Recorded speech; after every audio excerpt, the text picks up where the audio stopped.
سوال یہ پوچھا گیا کہ کیا ایک امام 2 مرتبہ جنازہ کی نماز پڑھا سکتا ہے یا نہیں؟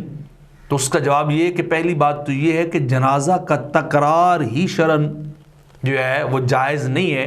وہ مشروع نہیں کہ ایک جنازہ 2 بار پڑھا جائے سوائے چند ایک صورتوں کے کہ وہ ولی رہ جائے، تو اس کے لیے جو ہے وہ اختیار دیا گیا کہ وہ جنازہ کو دوبارہ جو ہے وہ تکرار کر سکتا ہے، اسے پڑھا سکتا ہے۔ تو جب شرعاً جنازہ کا تکرار ہی نہیں ہے تو ایک امام جو ہے وہ کیسے دوبارہ جنازہ پڑھا سکتا ہے؟ یعنی اس کے لیے کام جو ہے وہ جائز نہیں ہے۔ اگر کوئی ولی رہ گیا ہو اور وہ دوبارہ جنازہ پڑھائے تو پھر بھی جو ہے وہ امام بدلنا پڑے گا، کیونکہ جو پہلا امام ہے اس کے حق میں فرض کفایہ جو ہے وہ ادا ہو چکا ہے۔ یہ فرض عین تو ہے نہیں کہ ہر بندے کے لیے وہ فرض کفایہ ہے، تو وہ چند ایک کے ادا کرنے سے ہی ادا ہو جاتا ہے۔ تو مطلب اور خلاصہ یہ ہے کہ کسی صورت بھی ایک امام جو ہے وہ 2 مرتبہ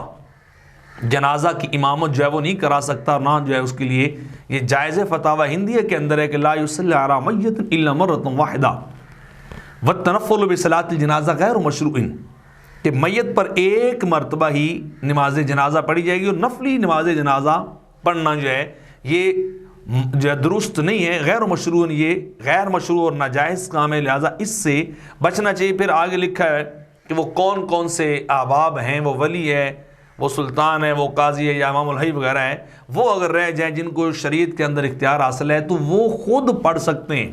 یا کوئی نیا امام کھڑا کر کے پڑھ سکتے ہیں، سابقہ امام دوبارہ جنازہ نہیں پڑھا سکتا۔